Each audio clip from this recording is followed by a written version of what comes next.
ये बोल, find the angle between the line and the, बताओ लाइन और प्लेन के बीच में अगर एंगल फाइंड करना है तो साइन थीटा वाला फॉर्मूला होता है। लाइन का कौन सा वेक्टर लेने का? पैरेलल। और प्लेन का उससे आ जाएगा शायद। Shortest distance between the lines find करने के लिए कोई फॉर्मूला है? सी बार माइनस ए बार फिर बी बार फिर डी बार का डॉट प्रोडक्ट और नीचे बी क्रॉस डी का मैग्नीट्यूड। करेक्ट बोल रहे हो। नेक्स्ट, जिसमें ये ए है, ये बी है, ये सी है और ये नेक्स्ट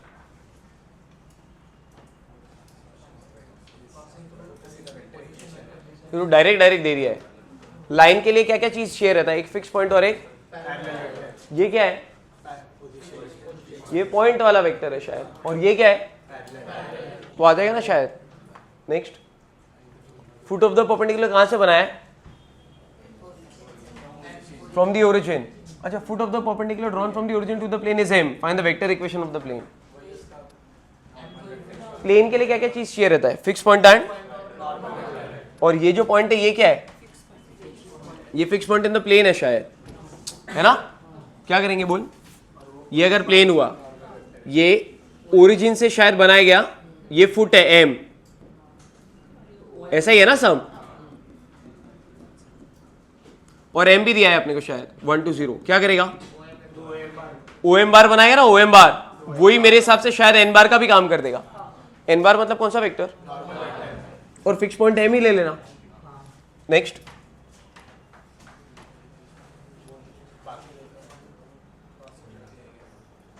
ये वाला क्या है? ये पॉइंट है शायद, करेक्ट है। और ये दोनों वेक्टर्स लाइन को परपेंडिकुलर है, तो इन दोनों को वेक्टर्स का क्या करना पड़ेगा? इन दोनों का क्रॉस प्रोडक्ट लेंगे, तब जाके शायद पैरेलल वेक्टर आ जाएगा लाइन का। Next,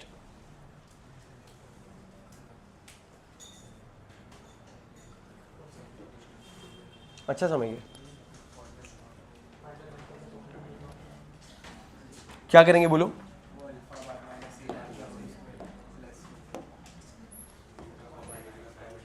foot of the perpendicular find करना पड़ेगा शायद, लैम्डा से इक्वेट करना पड़ेगा, फिर फुट ऑफ द परपेंडिकुलर आ जाएगा, फिर बाद में शायद डिस्टेंस फॉर्मूला से लेंथ भी आ जाएगा।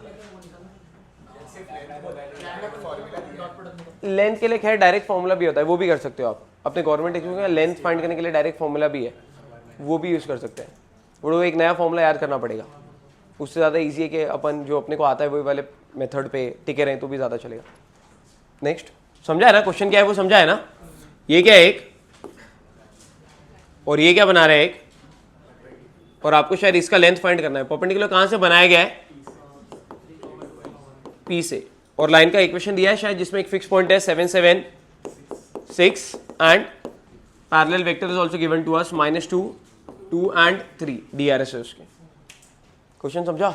जनरली हम लोग ना ऐसे समझ में एम फाइंड करते थे और फिर डिस्टेंस फॉर्मूला अप्लाई करके निकाल लेते थे। हम अब इस मेथड से जाते थे। आपके पास टेक्स्ट बुक में ऑलरेडी एक दूसरा फॉर्मूला भी, आप वो वाला भी यूज कर सकते हो शायद। समझा? कर पाएंगे? नेक्स्ट,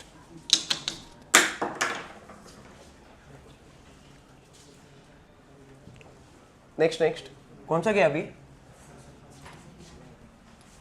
बोलो, इसमें क्या करोगे? ये हो गया, सॉरी ये वाला। Line this and this are find the equation of the plane determined by them. मतलब लाइंस आर कोप्लेनर का मतलब क्या हो गया? लाइंस ऑलरेडी एक, हमको फाइंड क्या करना है? वही वाले प्लेन का। तो ऐसा एक प्लेन बना, उसके अंदर दो लाइन पटक दे। प्लेन के लिए क्या क्या लगेगा? एक फिक्स पॉइंट और एक फिक्स पॉइंट तो शायद लाइन के पास होंगे ना, वही वाले ले लेना। नॉर्मल नहीं है लाइन के पास, वो दोनों का क्रॉस प्रोडक्ट ले लो, दोनों के पैरेलल वेक्टर्स का आ जाएगा उससे। नेक्स्ट, शॉर्टेस्ट डिस्टेंस फाइंड करने का फॉर्मूला है ना। नेक्स्ट,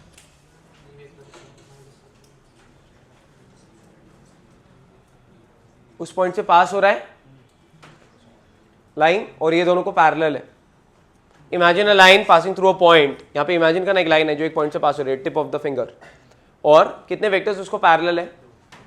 ऐसा ही है ना? सॉरी, प्लेन का इक्वेशन फाइंड करना है। Find the vector equation of a, ऐसा एक प्लेन है जिसमें एक पॉइंट है और दो वेक्टर्स उसको, ये समझना, ये हाथ प्लेन है, इसमें एक पॉइंट है और दो वेक्टर्स जिसको क्या है? जो इसके ऊपर पड़े हुए हैं शायद। प्लेन को कौन से वेक्टर का रिक्वायरमेंट होता है? वो तो ऐसा आएगा ना शायद। क्या करना पड़ेगा? ये दोनों का क्रॉस प्रोडक्ट ले ले, आ जाएगा शायद। नेक्स्ट,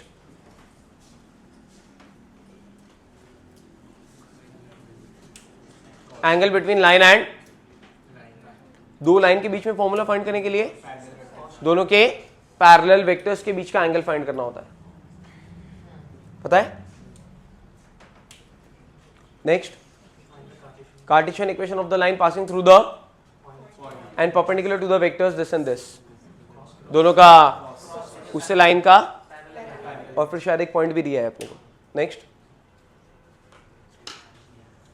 सेम है, सेम थोड़ी देर पहले आया था, सेम सब, दोनों का क्रॉस लेंगे।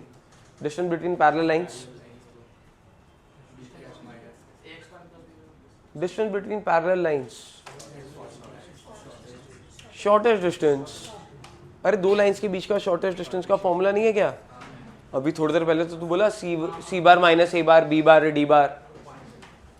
नेक्स्ट, अभी तू समझ देखेगा तो कोई ज्यादा रॉकेट साइंस वाले समझ नहीं आ रहे कि भलते भलते गंदे गंदे समझ है। टेक्स्ट बुक में तो और गंदे गंदे समझ है, वो वाले समझ नहीं है इसमें, एकदम बेसिक समझ चल रहे हैं। अगर आपका नसीब खराब हुआ तो ही शायद फिजिक्स जैसा पेपर आ सकता है, वरना केमिस्ट्री टाइप का पेपर आने के चांसेस है, उससे भी इजी आएगा paper. Next next next, find the equation of the plane passing through the point A and DRs of the normal are given. पका रहे लोग, एकदम हलवा समझे ये सब। प्लेन के लिए क्या क्या लगेगा? Fix point and fix point दिया है क्या? नॉर्मल दिया है क्या? नॉर्मल क्या है? नॉर्मल का डीआरएस दिया है, हो जाएगा सम। ये क्या बोल रहा है? Foot of the perpendicular drawn from the origin to the plane. किसका कोऑर्डिनेट चाहिए? फुट ऑफ द परपेंडिकुलर का। आई होप क्लियर है ये। नेक्स्ट, इसका डायरेक्ट फॉर्मूला होता है एलपी एमपी एनपी करके, फुट ऑफ द परपेंडिकुलर। उसके लिए नॉर्मल फॉर्म तक ले जाना पड़ता है। उसके लिए इसको नॉर्मल फॉर्म आता है क्या? एलएमएन का वैल्यू निकालना पड़ता है। नॉर्मल फॉर्म कैसे निकालेगा? R bar dot n cap is equal to p. इसके इसको पहले ये कौन सा फॉर्म लिखा हुआ है? पता नहीं, मैं ट्राई करके दे देता हूँ। करना है ट्राई? बोल क्या करेंगे?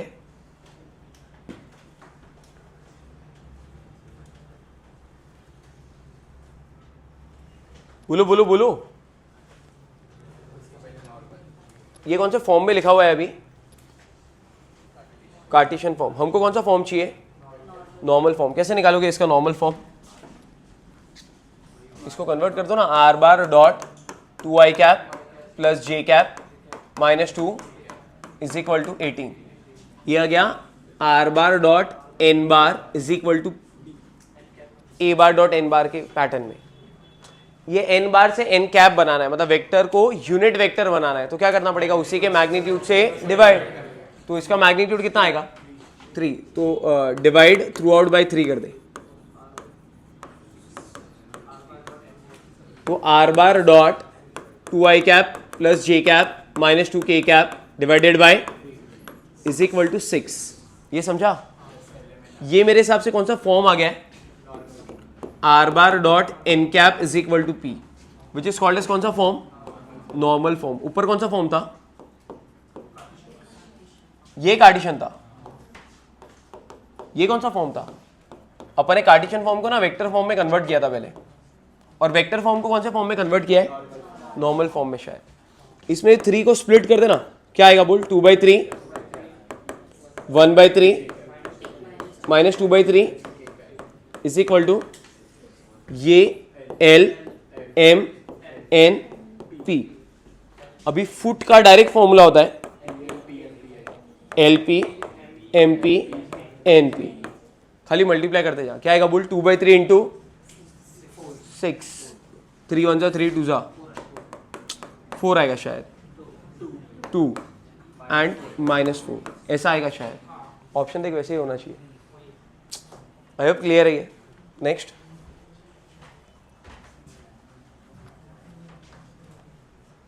नेक्स्ट नेक्स्ट नेक्स्ट कौन सा था? 52 ना? 53 क्या है? लाइन कितने पॉइंट से पास हो रही है? 2 पॉइंट से पास होगी, तो शायद फॉर्मूला है ना वो करेक्ट है। नेक्स्ट, पॉइंट का डिस्टेंस कहां से, पॉइंट का डिस्टेंस अगर प्लेन से फाइंड करना है तो ax1 plus by1 plus cz1 plus d upon under root of a square plus b square plus c square, ऐसा करके है। Next,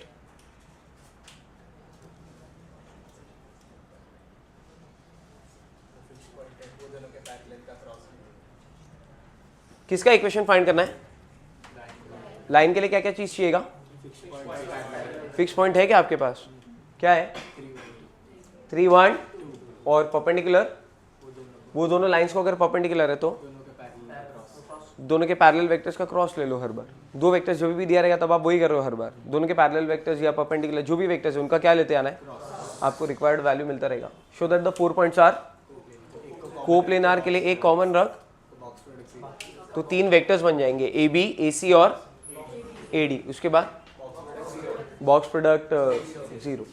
I hope clear. Next, DCS find करना है, ये किस किस के वैल्यूज है, तो cos alpha cos beta cos gamma find करना है, शायद कर लोगे।